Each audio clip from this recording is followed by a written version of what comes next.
अस्सलाम वालेकुम दोस्तों। आज हम आपको तवाफ़ करने की तरीका बताएंगे। सबसे पहले हम आकर मताफ़ में खड़े होंगे और ये हजर अस्वद जो आपको दिख रहा है इसके सामने अपना चेहरा करके खड़े होंगे और सबसे पहले तवाफ़ करने की नियत करेंगे। नियत इस तरह करेंगे, या अल्लाह पाक, मैं नियत करता हूँ तेरे इज्जत वाले घर खाना काबा के 7 चक्करों की, तो इसको मेरे लिए आसान फरमा और मेरी तरफ से कबूल फरमा। और फिर दोनों हथेलियों को हजर अस्वद के तरफ करके, जैसे हम हजर अस्वद को चूम रहे हैं इस तरह करके फिर हम ये पढ़ेंगे, बिस्मिल्लाह अल्लाहु अकबर वलिल्लाहिल हम्द। और फिर उसके बाद तवाफ़ पहले चक्कर शुरू कर देंगे। पहले चक्कर में हमारे सरकार दो आलम सल्लल्लाहु अलैहि वसल्लम ने फरमाया है कि तीसरा कलमा पढ़िए। वैसे तो किताबें में बहुत सी दुआएं लिखी हैं, लेकिन हम तीसरा कलमा पढ़ेंगे या जो भी दुआ हो हम पढ़ेंगे। तो यहाँ से हमारा पहला चक्कर शुरू हो गया और हम इस तरह जो है चक्कर में दुआ पढ़ते हुए ये सामने जो रुकन दिख रहा है, यानी कोना दिख रहा है खाने काबा का, ये रुकन इराकी है। यहाँ पे रुकन इराकी है। फिर रुकन इराकी के से जब आगे बढ़ेंगे तो ये बाउंड्री नुमा जो जगह दिख रही है, ये पुराने पहले के ज़माने में खाना काबा यहाँ तक बना था।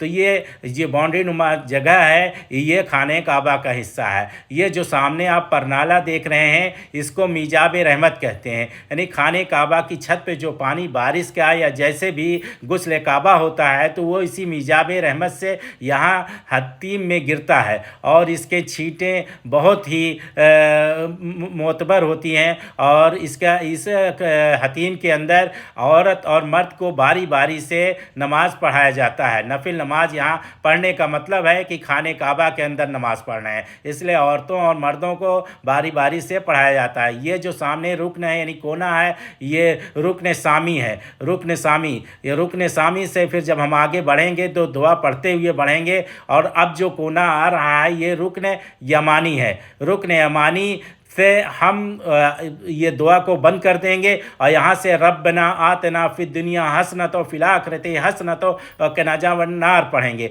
और यहाँ से रुकन अस्वद तक 70,000 फरिश्ते अल्लाह पाक ने हमारी इस दुआ पे आमीन कहने के लिए मुकर्रर किए हैं। तो यहाँ से हम ये दुआ पढ़ेंगे, चाहे जय बार में ये रास्ता पूरा होगा तो उतनी बार हम रब्बना आतना पढ़ेंगे। फिर हमारे सामने ये हजर अस्वद फिर आ रहा है। हजर अस्वद के सामने फिर वही इस्तलाम करेंगे, दोनों हथेलियों को सामने रखकर बिस्मिल्लाह अल्लाहु अकबर वलिल्लाहिल हम्द पढ़ेंगे और दूसरा चक्कर शुरू कर देंगे। यहाँ एक चक्कर मुकर्रर हुआ। इस तरह हम यहाँ से सातों चक्कर अपना अलग अलग दुआ पढ़िए या एक ही दुआ पढ़िए, लेकिन इस बात का ख्याल रखिए कि रुकन यमानी और रुकन अस्वद तक हमें रब्बना आतना पढ़ना है। उसके बाद ये जो रुकन ये अस्वद, हजर अस्वद और खाने काबा बाब काबा के बीच की जगह जो दिख रही है आपको, ये मुल्तजिम है। यहाँ अल्लाह पाक सीधे हमसे बराह रास्त होता है। ये जो रुकन अस्वद और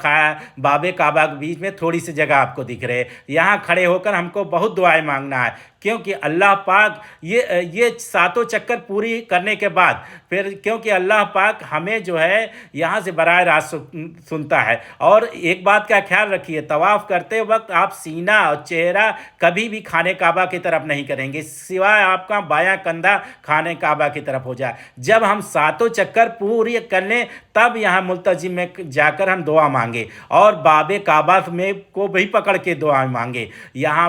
और तवाफ़ करते वक्त हम उधर चेहरा नहीं करेंगे।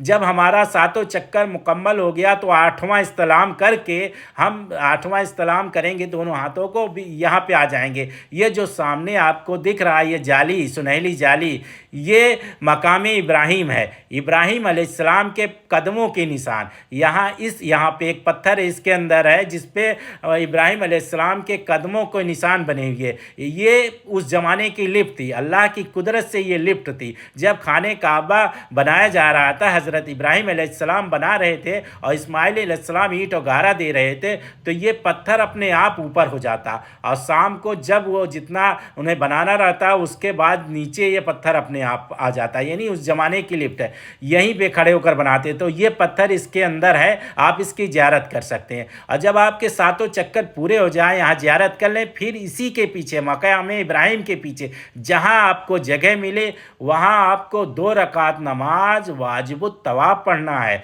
जब आप नमाज 2 वाजिबुत तवाफ़ पढ़ लेंगे तभी आपका तवाफ़ मुकम्मल हो जाएगा। और इसके पीछे उसके बाद आप जमजम पढ़िए, सुभान अल्लाह माशा अल्लाह।